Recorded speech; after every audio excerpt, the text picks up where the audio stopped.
Well, Iran's campaign in the Asian Cup comes to an end. They just fall short to Qatar in the semifinals, and I'm not excited to do this video, but here's your guys' review for the match. To start off, I thought Iran's starting 11 was the right lineup. I really liked the offensive front line with Azmoun, Jahanbakhsh, Qudus, Taremi. I thought that was the right firepower that we needed in this match because I think the emphasis was to get a goal early on, put the pressure on Qatar so they can't just sit back, absorb pressure, frustrate us, keep it at 0-0. And that's what Iran did. They got themselves an early goal. Azmoun with an insane goal in the first 2 to 3 minutes. And Iran were truly putting the pressure on Qatar in the first 10 to 15 minutes. And there were countless opportunities for Iran to make the game 2 or maybe even 3-0 early on to keep stretching that lead to make it out of reach for Qatar. But as Iran have done mostly throughout this tournament, they didn't capitalize on their chances. They didn't try to put the game to bed early on. And we saw Qatar slowly get themselves back into the match. I felt Iran were starting to get a little bit nervous. They were dropping back more and more, letting Qatar have possession, which I think was the wrong idea, the wrong move from them. And I felt maybe that early goal might have hurt us because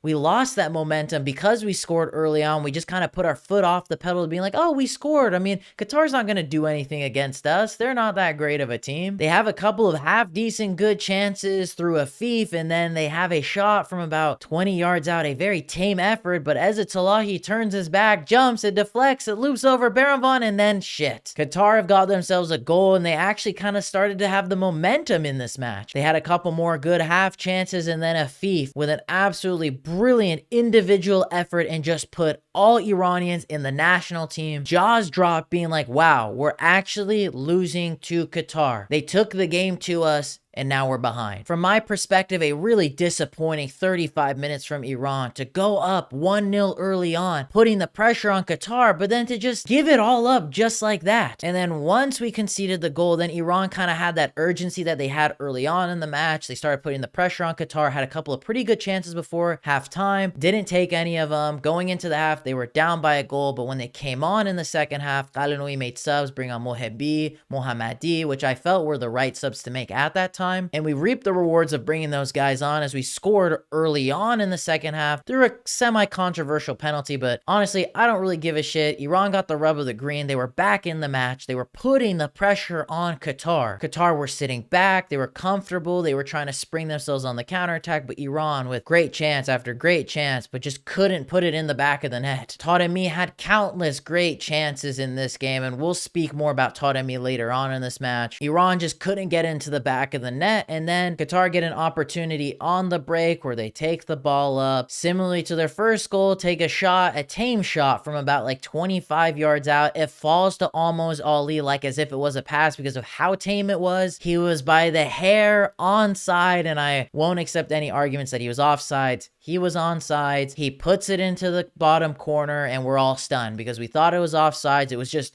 terrible defending on that goal, and the panic button is now pressed by Iran. I felt Qalanoui should have been bringing on guys like Mehdi Qaedi, Ali Golizadeh, but instead brings on everyone's favorite strikers, Moghalu and Asadi, throwing the kitchen sink. Iran again had a lot of great chances. Qatar's defense were absolutely shambolic at the end. If it was any other team that was just that little bit more clinical, they easily would have scored. Moghalu had some decent half chances, but Moghalu de Moghalu. Same with Asadi. Then came the great chance that fell to Jahanbakhsh. He hits it so perfectly, but it just goes off the inside of the post. And then as well, Asadi has a shot that wasn't even remotely going to be on target, but it takes a huge deflection, and it looks like it's going to go bottom corner, but the Qatari goalkeeper makes a great save, and countless corners, long throw-ins, set pieces. Iran just couldn't capitalize on anything, and they lose the match. This is a huge disappointment for the Iranian national teams. I mean, I think all fans can agree that this just sucks from a fan's perspective. From a team perspective, this was a golden opportunity for this team, and they squandered it, especially because they took the lead early on. They got themselves back into the game. They got the rub of the green by the referee, which seemed to be such a big worry going into this match. And you can't blame the ref. You can't blame external factors. The team only have themselves to blame. Iran imploded. The one thing that I said that they shouldn't be doing in my semifinal predictions, this was going to be Iran's one big issue. Just don't implode in this match. Play play smart, play clinically, and they didn't do that. Not to say Iran played bad in this game. I do think they definitely were the better team over Qatar. Qatar didn't really have that many chances. They only realistically maybe had like 4 good chances, but they were clinical. They took 3 of those 4 chances, they scored it, and that's what the difference was. Iran had more chances, more possession, were the better team, but they weren't clinical. They defensively did not play well. The defense was absolutely shambolic in this game. And again, Iran have no one else to blame other than themselves. The opportunity was there. There's no excuses to make, and they kind of just blew it. They screwed the pooch, and they lost a huge opportunity to make the Asian Cup final for the first time since the 70s, and it would have been beautiful to see, and it just sucks. It genuinely just sucks. Another tournament of heartbreak for Iran. 2015 against Iraq, 2018 against Portugal, 2019 against Japan, 2022 against the United States, and then 2023 against Qatar. Iran, they fall short again. Were they unlucky? Was it due to external factors? But in this case, I think they only have themselves to blame. This opportunity was theirs for the taking. They had the chance to do it. They didn't do it. And I definitely think a guy that's going to take a lot of criticism in this match is Mehdi Taremi, because he was terrible. I mean, he's honestly been terrible throughout this tournament. He only really had one good game, which was against the UAE. And for the guy that's supposed to be Iran's talisman in this game, the guy that was supposed to lead Iran to an Asian Cup final, ghosted throughout majority of this tournament, and especially in this match where he did have opportunities, he didn't take them. And I know hindsight is 2020, but we honestly played so much better in the match against Japan without him, and part of me maybe thinks maybe he shouldn't have started this game. He should have maybe came off the bench, because he was not up to par at all. His head and his game was not there for the Asian Cup. You could tell throughout the entirety of this season, his head has not been in his football based off of all these transfer rumors to AC Milan, Inter Milan, and that's why his goal scoring has been hurting all season. And this is the opportunity where legends are born, where players are remembered, and Mehdi Taremi has probably been one of the most least clutch players in Iranian national team history. This guy has chance after chance after chance, but just can never do it in the big moments. And this was truly the pinnacle of it, and fans are beyond frustrated, but he's not the only person to blame. I think this is everyone to blame, from Qalanoui to the players to the federation. It's a whole big dilemma. There's not just one person to blame. But in regards to the match, I think Qalanoui and the players definitely fumbled in big moments. Qalanoui should have just brought on the likes of Golizade or Qaedi as kind of that creative wing option, because we've seen throughout this tournament when matches are tight and a team is sitting back, they've both been able to break down a low block and add that creativity to get other players into the game or score themselves. Moghalu and Asadi did absolutely jack shit when they came on. They made zero impact, and that's kind of been the theme of their tournament, and that's why fans didn't want them to get called up, because they pretty much were just dead weight for this team. But again, it's not just him to blame. Many of these players, these experienced players, from Beranvan to Kanani to Khalilzadeh to Haj Safi to Rezayan to Ezzatullahi to Ibrahimi, Taremi to Qudus, most of these players all did not play that well. I definitely think Jahanbakhsh stepped up his performance, and I love the leadership that he started to bring in these latter important matches in this tournament. And same with Azmoun. Qudus, I was very much surprised. He did not have a great game. Had great hustle. He was tracking back. But when it came to him being in the final third, delivering a good cross, he did terribly in that side of getting us a goal, which was really surprising to see. But these guys, all these players, they're so experienced. Ramin Rezayan got burned so many times. Haj Safi got burnt so many times. Kanani got burnt so many times. Beranvan only kept one clean sheet throughout this tournament. And I'm not saying he's the sole reason we conceded 3 goals, but my guy rarely makes any more clutch saves like he used to back in 2018-19. We have only ourselves to blame, and I hate it because we fumbled the bag. That is the reality to it, and it really sucks because we could have been in Qatar, we could have been in a final against Jordan. It was just all there for the taking, but in the end, it didn't happen. That's the end of this golden generation that we have built from the beginning back in that 2012-13 era under Carlos Queiroz to now.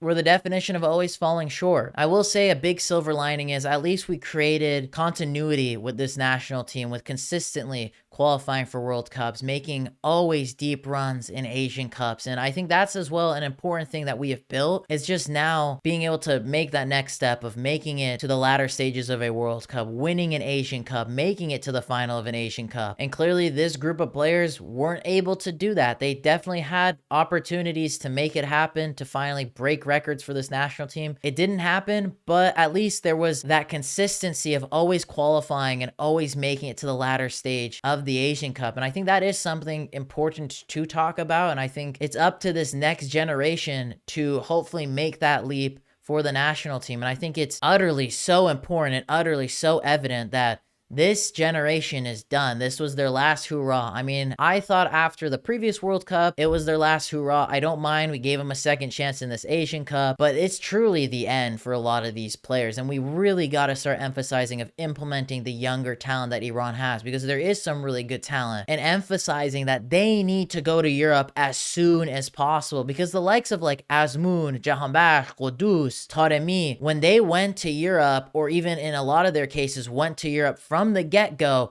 you could see how exponentially better they are compared to the players that just play in Iran. And I think we have to emphasize that to a lot of our great talent that we have, because there are so many players that could have bigger potentials than the guys that I just mentioned, but we have to push them to be like, hey, make that move to Europe. I know it's going to be tough, and I know it's easier to just play in Iran, but you're going to improve so much if you take that risk. To have the quality of having a full XI, a full bench of players that just play in Europe. It doesn't have to be all players in the Premier League, but playing across Europe, the Greek league, the Belgian league, the Dutch league, wherever it may be, trying to build and build for the future, because this is the end for this group. This was their last hurrah, and I think it is so important to start building for the future. No more short-term success. You have to build for long-term success, because we're only 2 more years away from that 2026 World Cup, and I'm not sure how Iran will do if they don't start developing more players to improve this team, because outside of our starting 11, I think our bench is terrible, which is very evident throughout this tournament, especially in this game where we had to throw the kitchen sink. Do we have any difference makers on the bench? But like outside of maybe Qolizadeh and Qaedi, we really don't have that many difference makers in this team, where we need to have more impactful players. That comes down to developing our younger talent, and it has to start now, because the more and more we wait, the more and more we're going to start shooting ourselves in the foot. So that is my thoughts all in all for this match. I do also want to add on in a positive note, I do want to say thank you guys so much for the support you guys have shown on my channel, on social media, for my coverage from the Asian Cup, because I originally wasn't even planning on maybe doing Asian Cup coverage, but from the get-go, from the love you guys showed me from every single video I put out, from Asian Cup predictions to reviews and watch-alongs for Iran's games, you guys have shown me so much love, and I really do appreciate it from the bottom of my heart. All the love and support that you guys have given me throughout this tournament, it really means a lot, and I've really enjoyed covering this tournament, Iran. And don't worry, to all my Iranian fans, I'll still be covering the Iranian national team, and part of me thinks I should start covering more Asian football, because I love the football and the growth that we're seeing in Asian football. It's so much fun. So maybe that is something I'll continue on this channel. But when it comes to Iranian national team content, we'll always be doing it. If I can do a watch along, I'll do a watch along. If I have to do a video talking about some sort of topic when it comes to players or the national team, you'll always be able to watch a video on my channel talking about it. I don't know yet if I will do a preview for the final or do a watch along for the final. I'm kind of demoralized after this match, and I don't really have much joy to do it, but we'll see what happens. But as of now, I don't think it's going to happen. This is probably going to be my last video covering this tournament, so I did want to say, guys, thank you so much for all the support. It's been loads of fun. But boys and girls, let me know your guys' thoughts on this match in the comments down below. What are your guys' thoughts on the future of Iranian football? Do you guys agree with me, disagree with me on the points that I made, on what should happen in the future for this national team? Let me know your guys' thoughts in the comments down below. But boys and girls, I hope you all have a lovely day.